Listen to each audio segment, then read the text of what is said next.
Okay buddies, तो finally यहाँ पर आ चुका है सोलो लेवलिंग का एपिसोड 2। और अगर तुमने एपिसोड 1 मिस करा है तो ऊपर आई बटन पे क्लिक कर देना। और हाँ, डेली वीडियोस देखने के लिए फटाफट से इस चैनल को सब्सक्राइब कर लो। वेल बडीज, इस एपिसोड का नाम है if I had one more chance. Episode की शुरुआत में हमें दिखाया जाता है कि ये सारे के सारे हंटर्स उसी डंजन में फंसे हुए हैं और यहाँ पर कोई भी नहीं जानता कि इस डंजन से बाहर कैसे निकला जाए। तभी कैप्टन सॉन्ग यहाँ पर सबको हिलने से मना करता है। वो ये कहता है कि अगर कोई भी अपनी जगह से हिला तो ये स्टैचू फिर से हमारे ऊपर अटैक कर देगा। यहाँ पर जूही भी बहुत डरी हुई है। तभी सॉन्ग जिन्वू के पास आकर कहता है, अच्छा हुआ कि तुमने स्टैचू को नोटिस कर लिया, नहीं तो अभी हम सभी मारे जाते। सॉन्ग जिन्वू से ये भी कहता है, तुम्हें पता था ना जिन्वू की ये स्टैचू हिलने वाला है। इस बात पर जिन्वू मना कर देता है। जिन्वू सॉन्ग के हाथ को नोटिस करता है जिसमें से खून बह रहा है क्योंकि सॉन्ग का हाथ यहाँ पर कट चुका है। सॉन्ग जिन्वू से ब्लीडिंग को रोकने के लिए मदद मांगता है। जिन्वू सॉन्ग के हाथ पर पट्टी बांध ही रहा होता है। तभी यहाँ पर सॉन्ग कहता है, अगर अभी जूही की हालत सही होती तो मैं उसे हील करने के लिए कहता। सॉन्ग ये भी कहता है कि जूही एक बी रैंक की हीलर है, लेकिन तब भी वो सिंपल रेड के ऊपर इसलिए जाती है क्योंकि वो वीक माइंडेड है। इसके बाद वो स्टैचू को देखकर कहता है कि मुझे ऐसा लग रहा है कि ये डंजन ए रैंक का है या फिर हो सकता है कि ये एस रैंक का भी हो। इसके बाद वो फिर से टेम्पल के सारे रूल बताता है। जिन्वू कहता है कि यहाँ पर जिस गॉड की बात हो रही है शायद वो ये स्टैचू हो। अगला सीन होता है जिन्वू की बहन की क्लास का। जिन्वू की बहन अपनी दोस्त से कहती है,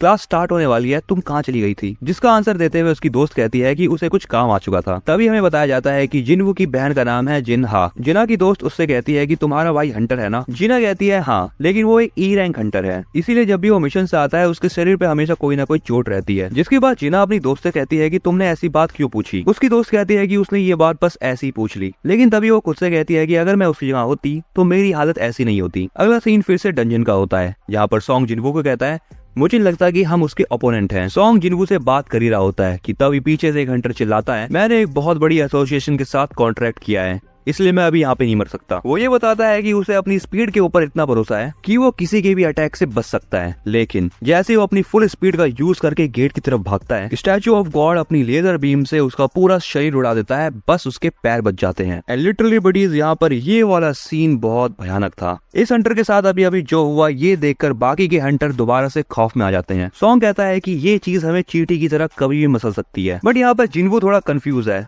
और वो कहता है, अगर ऐसी बात है तो इस स्टैचू ने हमारे ऊपर अभी तक अटैक क्यों नहीं करा? एंड यहाँ पर थोड़ी देर तक सोचने के बाद जिन्वू सॉन्ग से टेम्पल का फर्स्ट रूल पूछता है, जिस पर सॉन्ग कहता है, फर्स्ट रूल ये है कि गॉड की पूजा करो। ये सुनने के बाद जिन्वू खड़ा होने लगता है, जिसे देखकर सॉन्ग कहता है कि मुझे नहीं लगता कि तुमने अभी तक हार मानी है। जैसे ही वो पूरा खड़ा होने की कोशिश करता है, यहाँ पर तभी स्टैचू की आंख फिर से जलने लगती है, लेकिन यहाँ पर जिन्वू फटाफट से झुक जाता है, जिससे स्टैचू की आंखें फिर से नॉर्मल हो जाती है। ये देखने के बाद जिन्वू सभी हंटर से कहता है कि सब अपने घुटनों के बल बैठ जाओ और इस स्टैचू के सामने झुक जाओ। जिस पर सॉन्ग उससे पूछता है कि तुमने कुछ पता लगाया है क्या? जिन्वू बताता है कि जब तक उन सभी का सर एक सर्टेन हाइट से नीचे रहेगा तब तक ये स्टैचू उनके ऊपर अटैक नहीं करेगा, और शायद यही टेम्पल के पहले रूल का मतलब है। ये कहने के बाद जिन्वू झुक जाता है और ये चीज देखने के बाद बाकी हंटर्स भी उसके साथ झुक जाते हैं। बट यहाँ पर माजिमा को जिन्वू की बात पर थोड़ा डाउट होता है और तभी यहाँ पर हमें वो सीन दिखाया जाता है जिसका हम सभी को वेट था। सबको झुका हुआ देख के स्टैचू ऑफ गॉड एक अजीब सी स्माइल करता है। उस स्टैचू का ऐसा अजीब सा एक्सप्रेशन देखने के बाद सभी हंटर्स सोच में पड़ जाते हैं। बट तभी थोड़ी देर तक झुके रहने के बाद यहाँ पर शिंटा फिर से खड़ा हो जाता है। वो सभी हंटर्स को ये कहता है कि देखो अब ये हमारे ऊपर अटैक नहीं कर रहा है, और शिंटा को देखकर बाकी के हंटर्स दोबारा से खड़े हो जाते हैं। लेकिन तभी यहाँ पर आता है एक ट्विस्ट।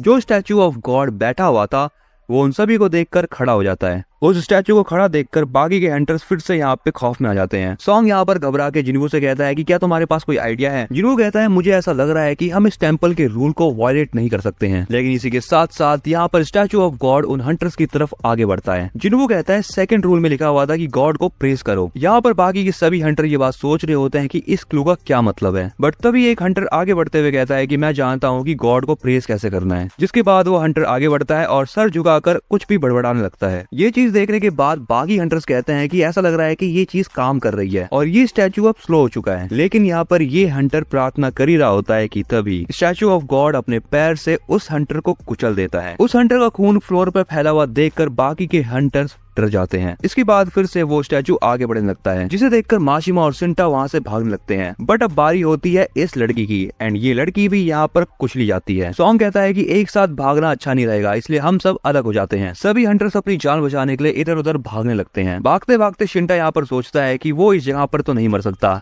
और इसी के साथ उसको अपनी फैमिली की भी याद आती है। लेकिन भागते भागते वो एक गार्ड स्टैचू के सामने आ जाता है, जिसके बाद वो स्टैचू अपनी कुल्हाड़ी से शिंटा को दो हिस्सों में बांट देता है। जूही के साथ भागते भागते जिन्वू यहाँ पर ये सोच रहा है कि गॉड को आखिर प्रेस कैसे करे। वो जूही की तरफ देख के कहता है कि मैं जूही को अकेले छोड़ नहीं सकता। इसी के साथ जिन्वू बाकी के स्टैचूज को भी देख रहा है। तभी एक स्टैचू एक हंटर को बहुत बुरी तरीके से मार देता है। जिन्वू उन सभी स्टैचूज को देखते देखते ये बात नोटिस करता है कि कुछ स्टैचूज के हाथ में स्वॉर्ड है, कुछ के हाथ में हैमर और कुछ स्टैचूज के हाथ में म्यूजिकल इंस्ट्रूमेंट। इसके बाद जिन्वू यहाँ पर कुछ सोचता है और बाकी बचे हुए हंटर्स को म्यूजिकल इंस्ट्रूमेंट पकड़े हुए स्टैचूज के नीचे जाने के लिए कहता है। जैसे ही सॉन्ग उस स्टैचू के नीचे जाता है, उस स्टैचू में से कुछ गाना वाना बजने लगता है, जिसे देखने के बाद सॉन्ग सबसे कहता है ये म्यूजिकल इंस्ट्रूमेंट वाला स्टैचू अटैक नहीं करेगा। यहाँ पर बहुत अलग अलग स्टैचूज है जिनके हाथ में म्यूजिकल इंस्ट्रूमेंट्स हैं, इसीलिए सभी हंटर्स अलग अलग जगह पर जाके बैठ जाते हैं। जिन्वू जूही के साथ एक स्टैचू के नीचे जाके खड़ा हो जाता है, लेकिन वो स्टैचू एक्टिवेट नहीं होता। जिन्वू यहाँ पर कहता है लगता है दो लोग एक स्टैचू के नीचे खड़े नहीं रह सकते, और वो जूही को वहाँ पर छोड़ के चला जाता है, जिसके बाद वो स्टैचू एक्टिवेट हो जाता है। जिन्वू यहाँ पर दूसरे स्टैचू की तरफ भाग रहा होता है, लेकिन उसका पीछा गॉड स्टैचू कर रहा होता है। गॉड स्टैचू जिन्वू के ऊपर पैर रखने वाला होता है, लेकिन यहाँ पर जिन्वू एक जंप मारता है और बच जाता है। लेकिन यहाँ पर जिन्वू से एक मिस्टेक हो जाती है, वो एक वेपन पकड़े हुए स्टैचू के नीचे आकर खड़ा हो जाता है। सॉन्ग चिल्लाकर जिन्वू को कहता है कि वहाँ पर खड़ा नहीं होना तुम्हें, जिसके बाद वो स्टैचू अपनी शील्ड से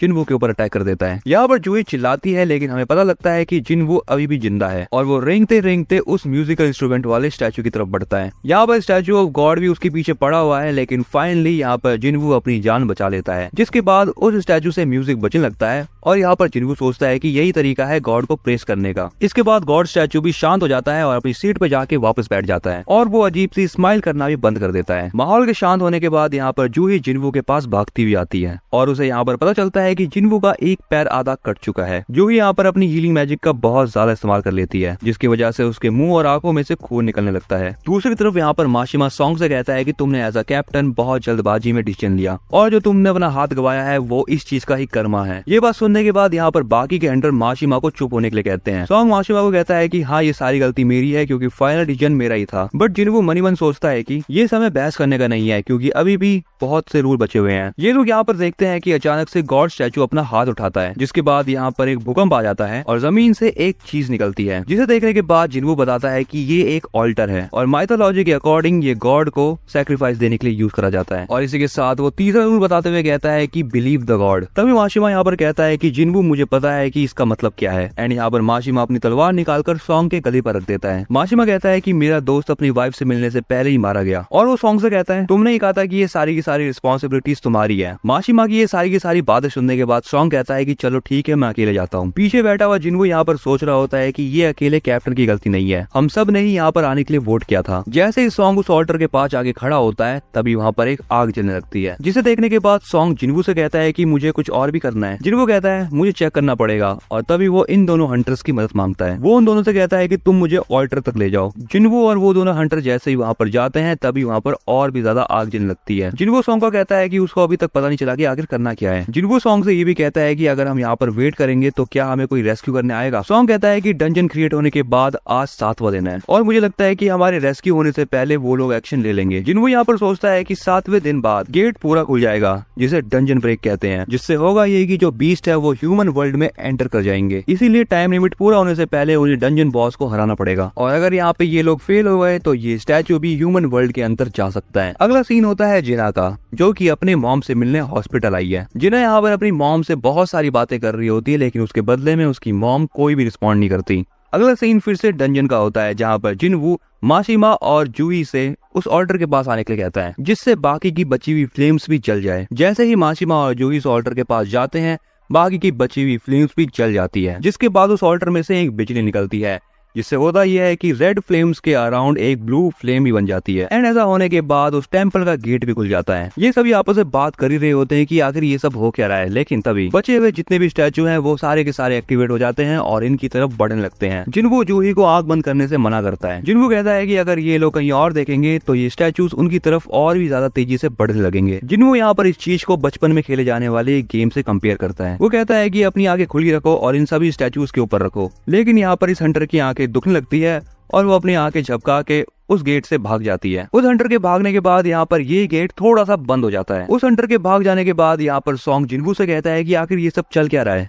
जिन्वो यहाँ पर कहता है कि जैसे ही कोई यहाँ से भागता है ऑल्डर की फ्लेम्स भी यहाँ पर गायब हो जाती हैं। जिसके बाद जिन्वो यहाँ पर रूल्स को वापस से सोचता है और वो कहता है कि ये डोर एक ट्रैप है जिससे गॉड इन लोगों को टेस्ट कर रहे हैं कि इन्हें गॉड के ऊपर कितना बिलीव है। जिन्वो के बगल में खड़ा हुआ हंटर भी कहता है कि अब मुझसे और नहीं था जा रहा। ये कहने के बाद वो जिन्वो को फेंक देता है और वो भी गेट से बाहर निकल जाता है। जिन्वो बाकी लोगों से कहता है कि अब यहाँ से कोई मत भाग रहा, अगर यहाँ से कोई भागा तो यहाँ पर एक ब्लाइंड स्पॉट क्रिएट हो जाएगा। लेकिन ये वाली बात सॉन्ग को समझ नहीं आती और वो जिन्वो से कहता है कि इसको थोड़ा सा बताओ। जिन्वो कहता है कि सभी लोग बस यहाँ पर खड़े रहो क्योंकि ये ब्लू फ्लेम्स बस टाइमर है, जैसे ही ये वाली ब्लू फ्लेम्स यहाँ पर खत्म हो जाएगी तब हम सभी के सभी यहाँ से भाग पाएंगे। माशिमा को जिन्वो की बातों के ऊपर भरोसा नहीं होता, लेकिन वो तब भी जिन्वो से कहता है तुम वीक हो लेकिन तब भी अभी तक हम तुम्हारी वजह से ही बच पाए हैं, मुझे माफ करना, मेरी फैमिली मेरे घर पे इंतजार कर रही है। और ये कहने के बाद यहाँ पर माशिमा भी गेट से भाग जाता है। माशिमा के भागने के बाद ये स्टैचूज फिर से उनकी तरफ आगे बढ़ने लगते हैं। ये देखकर सॉन्ग जिन्वो और जूही से कहता है कि तुम दोनों भी यहाँ से जल्दी निकल जाओ, क्योंकि यहाँ पर सॉन्ग को ऐसा लग रहा है कि जब तक यहाँ पर एक आदमी खड़ा रहेगा तब तक ये गेट बंद नहीं होगा। जूही भागने की कोशिश करती है लेकिन वो नोटिस करती है कि उसके पैर आगे नहीं बढ़ पा रहे और ऐसा इसलिए है क्योंकि उसने अपनी हीलिंग मैजिक का यूज बहुत ज्यादा कर लिया है। जिन्वो यहाँ पर सॉन्ग को कहता है कि आप जूही को तब मैं तुम्हें बाकी के बचे हुए पैसे दे दूंगा। जूही कहती है कि तुम अभी भी मजाक कर रहे हो, लेकिन सॉन्ग जूही के गले में मारकर उसको बेहोश कर देता है और वो फाइनली जूही को लेकर वहाँ से गेट के बाहर निकल जाता है। इसके बाद वो सारी की सारी ऑरेंज फ्लेम बंद हो जाती है। यहाँ पर सारे स्टैचू जिन्वो की तरफ बढ़ रहे होते हैं और जिन्वो यहाँ पर सोच रहा होता है कि चलो अब मैं फाइनली मरने वाला हूँ, लेकिन तब भी यहाँ पर जिन्वो माशिमा की स्वॉर्ड उठा लेता है और लड़ने के लिए तैयार हो जाता है। लेकिन तभी एक स्टैचू अपनी तलवार को जिन्वो की तरफ फेंक के मारता है, लेकिन वो तलवार जिन्वो को लगती नहीं है। इसके बाद एक स्टैचू सबसे पहले जिन्वो का हाथ काटता है और बाकी के स्टैचूज भी उसके ऊपर अटैक करते हैं। एंड इसके बाद यहाँ पर फाइनली जिन्वो के पेट पर एक स्पीयर घुसा दिया जाता है और उसको उस ऑल्टर के ऊपर भी लिटाया जाता है। इसके बाद यहाँ पर एक स्टैचू जिन्वो को अपनी तलवार से मार देता है। लेकिन यहाँ पर एक ट्विस्ट है, यहाँ पर एक स्क्रीन अपीयर होती है जिसपे लिखा है the secret quest courage of the week और उस पर ये भी लिखा है कि तुम एक प्लेयर बनने के लिए क्वालिफाइड हो चुके हो। तुम्हारा हार्ट 0.2 सेकंड में काम करना बंद कर देगा अगर तुमने प्लेयर बनना एक्सेप्ट नहीं किया तो। एंड यहाँ पर कोई तो यस का ऑप्शन सिलेक्ट